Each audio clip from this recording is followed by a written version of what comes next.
Lecture du livre Patriarches et prophètes d'Ellen White. Chapitre 30. Le sanctuaire et son rituel. Lorsque Moïse était sur la montagne, Dieu lui dit : « Les enfants d'Israël m'élèveront un sanctuaire, et j'habiterai au milieu d'eux. » Cet ordre fut suivi d'instructions détaillées. Mais l'apostasie du Sinaï fit différer l'érection de ce tabernacle jusqu'à ce que le peuple eût recouvré la faveur divine. Ce travail fut alors confié à des hommes spécialement choisis et qualifiés par Dieu, qui s'en acquittèrent avec sagesse et habileté en suivant minutieusement les directives fournies par Moïse. Le plan de l'édifice sacré, ses dimensions exactes, sa forme, les matériaux à employer, les meubles et les divers ustensiles, tout était compris dans ces instructions. À cet effet, Dieu avait montré à Moïse le sanctuaire céleste, en lui recommandant de veiller à ce que tout fût conforme au modèle qu'il avait eu sous les yeux. Ce sanctuaire devait donc être une image du vrai sanctuaire, c'est-à-dire du céleste, où le Fils de Dieu, notre grand prêtre, allait exercer son ministère après avoir offert sa vie en sacrifice pour les pécheurs. La construction du sanctuaire exigea des préparatifs considérables et coûteux. Il fallut une grande quantité de matériaux, dont certains des plus précieux et des plus rares. Mais Dieu n'accepta que les offrandes volontaires. L'ordre divin que Moïse répéta à la congrégation était celui-ci : « Vous accepterez l'offrande de tout homme qui en fera le sacrifice de bon cœur. » Les deux premières conditions de l'érection de la demeure du Très-Haut étaient donc le dévouement à son service et un esprit de sacrifice. Chacun répondit à l'appel. Tous ceux dont le cœur était bien disposé et qui étaient animés de sentiments généreux se présentèrent et apportèrent des offrandes à l'Éternel pour la construction de la tente d'assignation, pour tout ce qui concernait le service de cette tente, ainsi que pour les vêtements sacrés. Hommes et femmes accoururent. Toutes les personnes de bonne volonté apportèrent boucles, bagues, anneaux, colliers, toutes sortes d'objets en or. Tous ceux qui avaient chez eux des étoffes teintes en bleu, d'azur, en écarlate, en cramoisi, du fin lin, du poil de chèvre, des peaux de bélier teintes en rouge et des peaux de dauphin, les apportèrent aussi. Tous ceux qui voulaient présenter une offrande d'argent ou d'airain en firent hommage à l'Éternel. Tous ceux qui avaient chez eux du bois d'acacia pour tous les ouvrages destinés au service agirent de même. Les femmes les plus adroites de leurs mains filèrent elles-mêmes et elles apportèrent ce qu'elles avaient filé de leurs mains, les étoffes teintes en bleu d'azur, en écarlate, en cramoisi et le fin lin. Toutes celles qui étaient animées de bons sentiments et qui avaient de l'habileté filèrent du poil de chèvre. Les principaux du peuple apportèrent des pierres d'onyx et des pierres à enchâsser pour l'éphod et le pectoral, des aromates et de l'huile pour le chandelier, pour l'huile d'onction et pour les parfums destinés aux encensements. Les travaux commencèrent, jeunes et vieux, hommes et femmes et enfants continuèrent cependant d'apporter leurs offrandes. Bientôt les commissaires du travail découvrirent qu'ils avaient assez de matériaux et même plus qu'il n'en fallait. Alors Moïse fit faire cette proclamation à travers le camp : « Personne, ni homme ni femme, ne doit plus préparer d'offrande pour le sanctuaire. » On empêcha donc le peuple d'apporter de nouveaux dons. Si les murmures des Israélites et les châtiments qui les suivirent ont été enregistrés pour servir d'avertissement aux générations futures, leur dévouement, leur zèle et leur libéralité sont pour nous des exemples à imiter. Tous ceux qui apprécient et aiment les bienfaits du culte public feront preuve du même esprit de sacrifice lorsqu'il s'agira de préparer un lieu où Dieu puisse manifester sa présence, et ils voudront lui offrir ce qu'ils ont de meilleur. La maison de Dieu ne doit jamais avoir de dette. Ce serait un opprobre pour elle. Aussi, les fonds nécessaires à son érection doivent-ils affluer au point qu'on puisse dire, comme lors de la construction du tabernacle, ne préparez plus d'offrande. Le tabernacle était démontable de façon à pouvoir être transporté d'un lieu à l'autre au cours des déplacements du camp. Pour cette raison, il avait des proportions restreintes et ne mesurait que 16 mètres de longueur sur 6,5 de largeur et de hauteur. Il n'en avait pas moins une superbe structure. Le bois employé pour les parois et l'ameublement était l'acacia, le plus durable qu'on pût se procurer au Sinaï. Les parois étaient en planches placées debout côte à côte, reposant sur des bases d'argent, et solidement reliées entre elles par des colonnes et des barres transversales. Le tout recouvert d'or donnait l'illusion d'un édifice d'or massif. La toiture se composait de 4 tapis superposés. Le premier consistait en une teinture de fin lin retors et d'étoffes teintes en bleu d'azur, en pourpre écarlate et en cramoisi, sur laquelle des chérubins étaient artistement tissés. Les 3 autres étaient respectivement de poils de chèvre, des peaux de bélier teintes en rouge et des peaux de dauphin. Elles étaient cousues ensemble de façon à recouvrir complètement l'édifice. La construction était divisée en 2 par une riche tenture suspendue à des colonnes plaquées d'or. Une tenture tout semblable fermait l'entrée de la première pièce. De même que celle du plafond, ces 2 tentures étaient d'un tissu luxueux, où le bleu, le pourpre et l'écarlate se combinaient avec art, et sur lequel se détachaient des chérubins tissés en brocart d'or et d'argent, représentant l'armée angélique qui exerce un ministère en faveur du peuple de Dieu. La tente sacrée était entourée d'une cour à ciel ouvert, appelée le parvis, fermée par un rideau de fin lin suspendu à des colonnes d'airain. L'entrée de cette enceinte, qui regardait l'Orient, se composait d'une draperie richement travaillée, mais inférieure à celle du sanctuaire. Les rideaux du parvis n'ayant que la moitié de la hauteur des parois du tabernacle, l'édifice se voyait facilement du dehors. À l'intérieur du parvis, non loin de l'entrée, était placé l'autel des holocaustes construit en airain. Tous les sacrifices étaient consumés sur cet autel, et l'aspersion du sang expiatoire était faite sur ses cornes. Entre l'autel et le tabernacle se trouvait une cuve d'airain faite avec les miroirs offerts par les femmes d'Israël. Les prêtres s'y lavaient les mains et les pieds chaque fois qu'ils entraient dans les lieux saints ou qu'ils s'approchaient de l'autel pour y offrir un holocauste. Dans la première pièce du tabernacle appelé le lieu saint se trouvait la table des pains de proposition, le chandelier ou candélabre et l'autel des parfums. Située au nord, la table était entourée d'une garniture d'or et recouverte du même métal. Chaque sabbat, les prêtres y plaçaient 12 gâteaux arrosés d'encens et disposés en 2 piles. Les pains enlevés, considérés comme sacrés, étaient placés sur la table des prêtres. Au sud, il y avait le candélabre à 7 lampes, porté par 7 branches ornées de fleurs de muguet artistement ciselées. Il était tiré d'un morceau d'or massif. Comme le tabernacle ne comportait aucune fenêtre, les lampes qu'on ne devait jamais laisser éteindre toutes à la fois l'éclairaient jour et nuit. En face et tout près du voile qui séparait le lieu saint du lieu très saint et de la présence immédiate de Dieu, était placé l'autel d'or appelé l'autel des parfums. Le prêtre y faisait brûler de l'encens matin et soir. Il en touchait les cornes avec le sang des sacrifices et l'aspergeait du sang de la victime au grand jour des expiations. Le feu de cet autel, allumé par Dieu lui-même, devait être religieusement entretenu. Jour et nuit, le parfum de l'encens sacré embaumait les lieux saints et se répandait au dehors à une grande distance du tabernacle. Le voile intérieur donnait accès au lieu très saint où se concentrait le service symbolique de l'expiation et de l'intercession, trait d'union entre le ciel et la terre. C'est dans cette pièce que se trouvait l'arche sainte, coffret d'acacia entièrement recouvert d'or, à l'intérieur comme à l'extérieur, et relevé à son bord supérieur par un couronnement d'or. Ce meuble était destiné aux 2 tables de pierre sur lesquelles Dieu avait gravé lui-même les 10 commandements. Cette loi étant la base de l'alliance contractée entre Dieu et Israël, on l'appelait l'arche de l'alliance ou du testament. Le couvercle de l'arche, appelé le propitiatoire, était forgé d'un seul bloc d'or. À chaque extrémité, il était surmonté d'un chérubin en or, faisant monter vers le ciel l'une de ses ailes, tandis qu'il repliait l'autre sur son corps, en signe de vénération et d'humilité. Leurs visages tournés l'un vers l'autre et leurs yeux abaissés pieusement sur l'arche figuraient le respect de l'armée céleste pour la loi de Dieu et l'intérêt qu'elle porte au plan du salut. Au-dessus du propitiatoire, entre les 2 chérubins, une nuée lumineuse, appelée la Shekinah, voilait la présence divine. C'est là que la voix céleste, sortant de la nuée, révélait sa volonté au prêtre ou répondait à ses prières.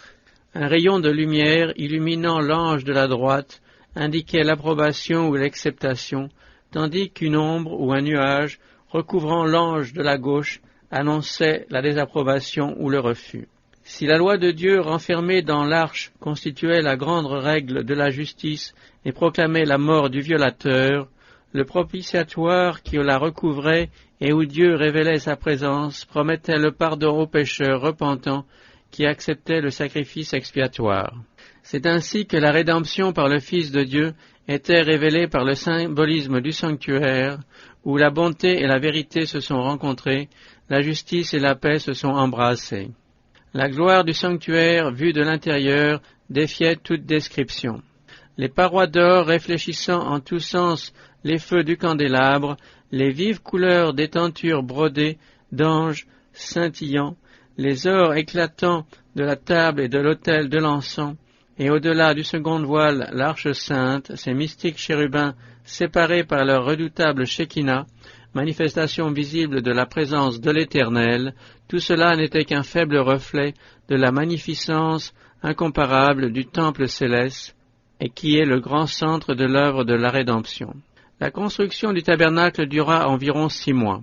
Quand tout fut terminé, Moïse examina soigneusement le travail accompli et le compara avec le modèle qui lui avait été montré sur la montagne et les directives qu'il avait reçues de Dieu.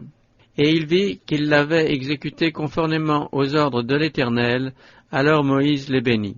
Impatients de curiosité, tous les Israélites s'assemblèrent pour contempler l'édifice. Tandis qu'on l'admirait, plein d'une sainte vénération, la colonne de nuée descendit, flotta au-dessus du sanctuaire et l'enveloppa tout entier, et la gloire de l'Éternel remplit le tabernacle, au point que Moïse lui-même ne put y pénétrer.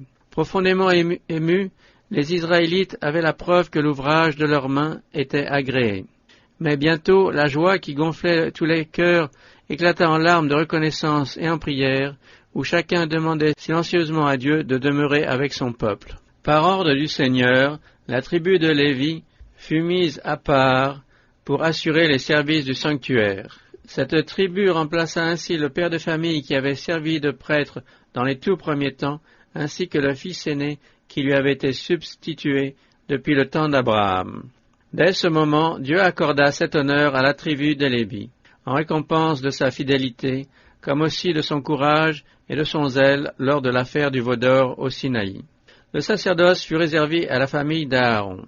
Seul celui-ci et ses fils furent autorisés à l'exercer. Les autres descendants de Lévi, chargés du tabernacle et de son ameublement, furent aussi appelés à seconder les prêtres dans leurs fonctions, mais ils ne devaient offrir les sacrifices, faire brûler l'encens et regarder les objets sacrés qu'après les avoir recouverts. Un costume spécial et conforme à leur charge fut prescrit aux prêtres. L'ordre donné à Moïse était le suivant. Tu feras préparer pour Aaron, ton frère, des vêtements sacrés qui lui serviront d'insigne et de parure. La robe du simple prêtre était de fin lin blanc tissé d'une seule pièce. Elle descendait presque jusqu'aux pieds et était fixée à la taille par une ceinture de lin blanc brodée de bleu, de pourpre et d'écarlate. Un turban ou une mitre blanche complétait le vêtement. De même que Moïse avait reçu l'ordre d'ôter ses souliers sur une terre sainte, les prêtres ne devaient pas garder leurs chaussures pour entrer dans le sanctuaire. La poussière qui s'était attachée à leurs sandales aurait pu souiller le saint lieu. Avant de commencer leur service, soit au tabernacle, soit à l'autel des sacrifices, ils devaient donc ôter leurs chaussures dans le parvis et se laver les mains et les pieds. Ces précautions avaient pour but d'inculquer à tous les spectateurs la nécessité de se présenter devant Dieu exempt de toute souillure. En conformité avec ces hautes fonctions, les vêtements du grand prêtre étaient faits de tissus précieux richement travaillés.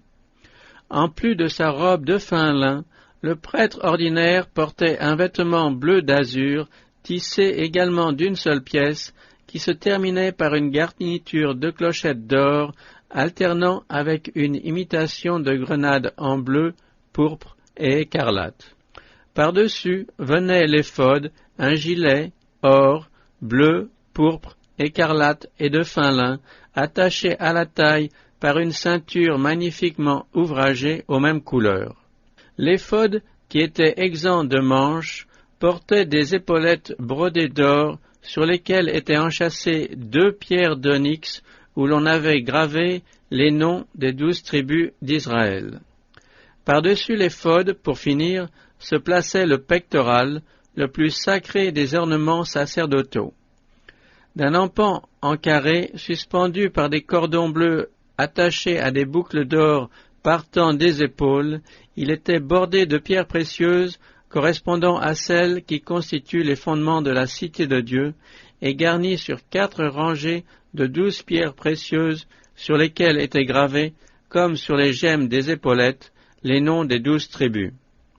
L'ordre divin était le suivant. Aaron portera sur son cœur les noms des enfants d'Israël gravés sur le pectoral du jugement. Ce sera un mémorial perpétuel devant l'Éternel.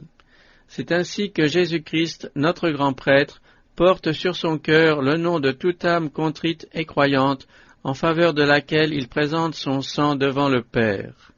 De sorte que nous pouvons dire avec le psalmiste, « Moi, je suis pauvre et indigent, mais le Seigneur pense à moi. » De chaque côté du pectoral, 2 grands gemmes d'un vif éclat, appelés l'Urim et le Thummim, avaient pour but de révéler au grand prêtre et au peuple la volonté de Dieu. Le Seigneur répondait aux questions posées, soit par une auréole de lumière entourant la gemme de droite, en signe d'approbation ou de consentement, soit par une ombre enveloppant la gemme de gauche, en signe de désapprobation ou de refus. La mitre du grand prêtre consistait en un turban blanc auquel était fixé par un cordon bleu le diadème sacré, une lame d'or pure portant cette inscription « Sainteté à l'Éternel ». Tout ce qui se rapportait aux vêtements ou à l'attitude des prêtres devait éveiller chez les spectateurs le sentiment de la sainteté de Dieu, du caractère sacré de son culte et de la pureté qu'il exige de ceux qui se présentent devant lui. Comme le sanctuaire lui-même, les rites qui s'y accomplissaient par le ministère des prêtres devaient être l'image et l'ombre des choses célestes. Ces rites revêtaient une grande importance. Dieu donna à leur égard les instructions les plus précises et les plus explicites. Les cérémonies du sanctuaire se divisaient en 2 parties, le service quotidien et le service annuel. Le service quotidien s'accomplissait à l'autel des holocaustes, dans le parvis du tabernacle et dans le lieu saint, tandis que le service annuel se déroulait dans le lieu très saint. À part le grand prêtre, aucun mortel ne pouvait pénétrer dans la plaie intérieure du tabernacle, une fois par an, et cela après une préparation sévère et solennelle, et ce haut dignitaire entrait en tremblant devant Dieu pour y procéder devant le propitiatoire à l'expiation des péchés d'Israël. Dieu apparaissait alors dans la nuée de gloire. Au dehors, la foule attendait dans le silence et la prière.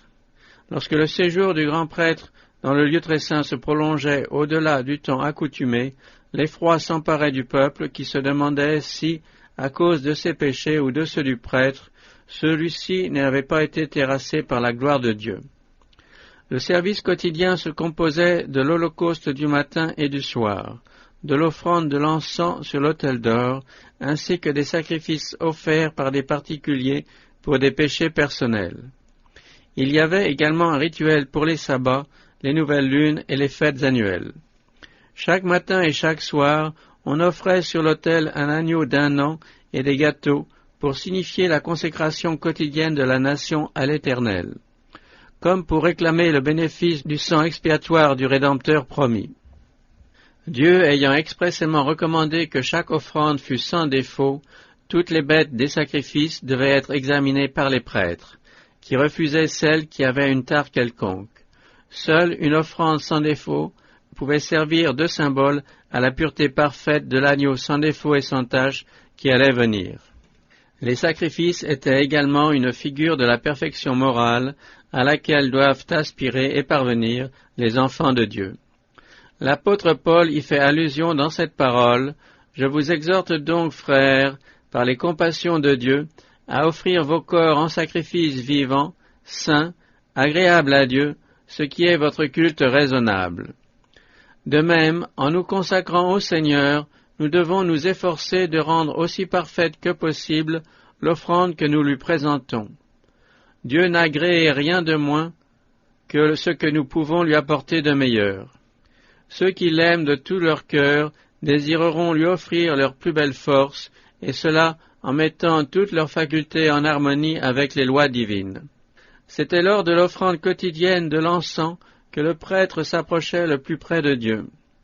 Comme le voile intérieur du sanctuaire ne montait pas jusqu'au plafond, la gloire de l'Éternel siégeant sur le propitiatoire éclairait en partie le lieu saint à la vue du prêtre qui offrait l'encens en face de l'autel. Au moment où le nuage d'encens s'élevait de l'autel d'or et où la gloire divine descendait sur le propitiatoire, il arrivait souvent qu'elle débordait du lieu très saint jusque dans le lieu saint, au point que l'officiant était obligé de se retirer vers le voile de sortie. De même que, dans le rituel symbolique, le prêtre dirigeait par la foi son regard vers le propitiatoire qu'il ne voyait pas, ainsi le peuple de Dieu doit maintenant adresser ses prières à Jésus-Christ qui, bien qu'invisible à l'œil de la chair, plaide en sa faveur dans le sanctuaire céleste. L'encens qui montait avec les prières d'Israël représente les mérites et l'intercession du Sauveur, ainsi que sa parfaite justice imputée aux pécheurs par la foi, et qui seul peut faire agréer le culte qu'il offre à son Dieu. En outre, s'il y avait devant le voile du lieu très saint un autel de perpétuelle intercession, il y avait aussi devant le voile du lieu saint un autel de continuelle expiation. Enfin, comme c'était par les symboles du sang et de l'encens que l'on pouvait s'approcher de Dieu, c'est par l'intermédiaire de notre grand médiateur que les pécheurs peuvent venir au Seigneur, seul dispensateur de miséricorde et de salut aux âmes repentantes. Chaque matin et chaque soir, quand les prêtres entraient dans le lieu saint, à l'heure de l'encens, l'un d'eux offrait sur l'autel du parvis le sacrifice quotidien. C'était toujours une scène émouvante pour les adorateurs assemblés près du tabernacle. En effet, avant d'entrer, par l'intermédiaire du prêtre, en la présence de Dieu, les Israélites devaient sonder leur cœur et confesser leurs péchés. Puis, unis dans une prière silencieuse, tourner leur regard vers le lieu saint. Ainsi, tandis que leur requête montait avec la fumée de l'encens, ils s'appropriaient par la foi les mérites du Sauveur promis, préfigurés par le service expiatoire. Aussi, les heures fixées pour le sacrifice du matin et du soir étaient-elles considérées comme sacrées et finirent-elles par être observées par toute la nation israélite comme heure du culte de famille. Quand plus tard les Juifs en exil adressaient leurs prières au Dieu d'Israël, ils tournaient à ce moment-là leur visage vers Jérusalem. Les chrétiens doivent trouver là l'exemple du culte de famille du matin et du soir. Si une répétition machinale de dévotion exempte de tout esprit d'adoration déplaît au Seigneur, il voit en revanche avec plaisir ceux qui l'aiment s'incliner matin et soir pour lui demander le pardon de leurs péchés et réclamer les bénédictions dont ils ont besoin. Les pains de proposition placés en permanence devant Dieu constituaient une offrande perpétuelle et faisaient donc partie du service quotidien. On les appelait pains de proposition ou pains de la face, parce qu'ils étaient constamment devant la face de l'Éternel. Ils avaient pour but de rappeler que l'homme dépend de Dieu pour sa nourriture temporelle et spirituelle, et qu'il n'obtient l'une et l'autre que par la médiation du Fils de Dieu. Dans le désert, le Seigneur avait nourri Israël du pain du ciel. Plus tard, c'est encore de la grâce divine que ce dernier attendait le pain du corps et celui de l'âme. La manne, comme les pains de proposition, était un symbole du Sauveur qui se tient sans cesse pour nous devant la face de Dieu. « Je suis le pain vivant qui est descendu du ciel », a-t-il dit de lui-même. Quand les pains étaient chaque sabbat remplacés par des pains frais, on notait les grains d'encens placés dessus pour les faire brûler devant Dieu. Ce qu'il y avait de plus important dans les services quotidiens, c'étaient les sacrifices individuels. Le pécheur repentant amenait son offrande à la porte du tabernacle et, plaçant sa main sur la tête de la victime, il lui transmettait symboliquement ses péchés qu'il confessait. Puis, de sa propre main, il égorgeait l'animal dont le sang était porté par le prêtre dans le lieu saint et aspergé devant le voile derrière lequel se trouvait la loi violée par le pécheur.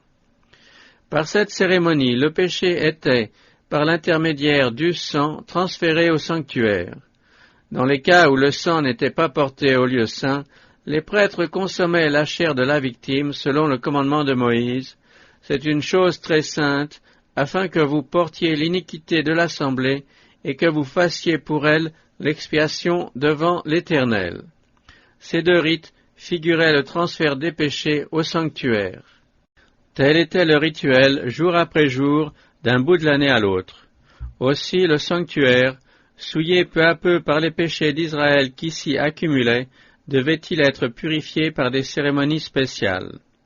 En conséquence, Dieu ordonna qu'il fût fait expiation pour les deux lieux saints, comme pour l'autel, afin de les purifier et les sanctifier à cause des souillures des enfants d'Israël. Une fois l'an, au grand jour des expiations ou des propitiations, le grand prêtre entrait dans le lieu très saint pour procéder à la purification du sanctuaire. Les rites qui s'y accomplissaient achevaient le cycle annuel du cérémonial. Ce jour-là, on amenait devant l'entrée du tabernacle deux boucs. Par le sort, l'un d'eux était désigné pour l'Éternel, l'autre pour Azazel. Le bouc sur lequel tombait le premier sort était égorgé et offert pour les péchés du peuple. Le prêtre emportait le sang à l'intérieur du voile et en faisait aspersion sur le propitiatoire. Il fera, avait dit Moïse, l'expiation pour le sanctuaire à cause des souillures des enfants d'Israël et de leurs transgressions, quel que soit leur péché. Il fera de même pour la tente d'assignation qui est établie parmi eux au milieu de leurs souillures.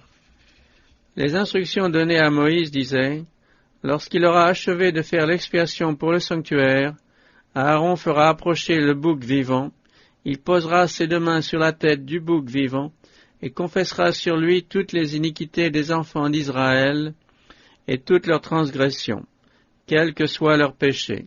Il les mettra sur la tête du bouc, et l'enverra au désert par un homme préposé à cet office. Le bouc ainsi chargé de toutes leurs iniquités les emportera dans une terre déserte, et l'homme lâchera le bouc dans le désert. Tout travail était mis de côté. La congrégation d'Israël passait cette journée entière à s'humilier devant Dieu par un sérieux examen de conscience, par le jeûne et la prière. Ce n'était que lorsque le bouc avait été conduit au désert que le peuple se considérait comme délivré de ses péchés. Cette cérémonie annuelle enseignait au peuple des vérités importantes relatives à l'expiation des péchés. Par leurs offrandes faites dans le cours de l'année, les pénitents indiquaient qu'ils acceptaient le substitut qui devait un jour prendre leur place. Mais le sang des victimes n'achevait pas l'expiation des péchés. Il servait simplement de véhicule pour transférer ces péchés au sanctuaire. En offrant un sacrifice sanglant, le pécheur reconnaissait l'autorité de la loi, confessait sa culpabilité et exprimait sa foi en celui qui devait venir ôter le péché du monde. Mais il n'était pas entièrement dégagé de la condamnation de la loi. Au jour des expiations, le grand prêtre, après avoir immolé une victime pour l'assemblée, emportait le sang dans le lieu très saint et en faisait aspersion sur le propitiatoire, au-dessus des tables de la loi. La loi qui exigeait l'avis du pécheur était ainsi satisfaite, et le prêtre, en tant que médiateur, se chargeait de tous les péchés d'Israël. En quittant le sanctuaire, il plaçait ses mains sur la tête du bouc émissaire, confessait sur lui toutes les iniquités des enfants d'Israël et les transférait sur la tête du bouc. Celui-ci, chargé de toutes leurs iniquités, les emportait dans une terre déserte. C'est alors que le peuple se considérait comme définitivement libéré de sa culpabilité. Telles étaient les cérémonies accomplies au jour des expiations pour servir d'image et d'ombre des choses célestes. Comme on l'a vu, le sanctuaire terrestre fut construit par Moïse sur le modèle qui lui avait été montré sur la montagne. C'était un symbole pour le temps présent. Ces deux lieux saints étaient une image du sanctuaire céleste. Jésus-Christ, notre grand prêtre, est ministère du sanctuaire et du véritable tabernacle, dressé par le Seigneur et non par un homme. Contemplant en vision le temple de Dieu qui est dans le ciel, l'apôtre Jean y voit 7 lampes ardentes brûlant devant le trône. Il y voit aussi un personnage qui a un encensoir d'or, auquel on donne beaucoup de parfums pour les offrir, avec les prières de tous les saints, sur l'autel d'or qui est devant le trône. Le prophète est ici admis à voir la première pièce du sanctuaire céleste. On y retrouve les 7 lampes ardentes et l'autel d'or que le sanctuaire terrestre avait imité par le candélabre d'or et par l'autel des parfums. Une seconde fois, le prophète voit le temple de Dieu s'ouvrir dans le ciel, et il y aperçoit l'arche de l'Alliance, figurée sur la terre par le coffret sacré construit par Moïse pour contenir la loi de Dieu. En résumé, Moïse avait construit le sanctuaire terrestre selon le modèle qu'il avait vu. L'apôtre Paul déclare que le tabernacle et tous les ustensiles du culte, lorsqu'ils furent terminés, représentaient le sanctuaire céleste lui-même. Et saint Jean, de son côté, nous dit qu'il vit l'original dans lequel Jésus exerce son ministère en notre faveur et dont le tabernacle construit par Moïse était une miniature. Aucun édifice terrestre ne pouvait reproduire l'immensité et la gloire du sanctuaire céleste, demeure du roi des rois, où 1000 milliers d'anges le servent et où des myriades de myriades se tiennent debout devant lui. Temple inondé de la gloire du trône éternel, où les séraphins étincelants, gardes du Très-Haut, se couvrent la face en l'adorant. Néanmoins, le sanctuaire terrestre et son rituel avaient pour but de nous communiquer de grandes lumières sur le sanctuaire céleste et l'œuvre qui s'y poursuit pour la rédemption de l'homme. C'est après son ascension que notre Sauveur inaugura son ministère de grand prêtre dans le sanctuaire céleste.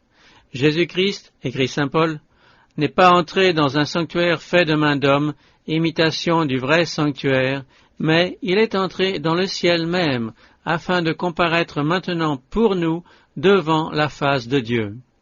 Son ministère comprend 2 grandes phases embrassant chacune une certaine période de temps et se déroulant respectivement dans l'une ou l'autre des pièces du sanctuaire céleste. Tout s'y passe exactement comme dans le sanctuaire terrestre, c'est-à-dire en 2 cycles successifs, le service quotidien et le service annuel, pour chacun desquels était réservée l'une des 2 pièces du tabernacle.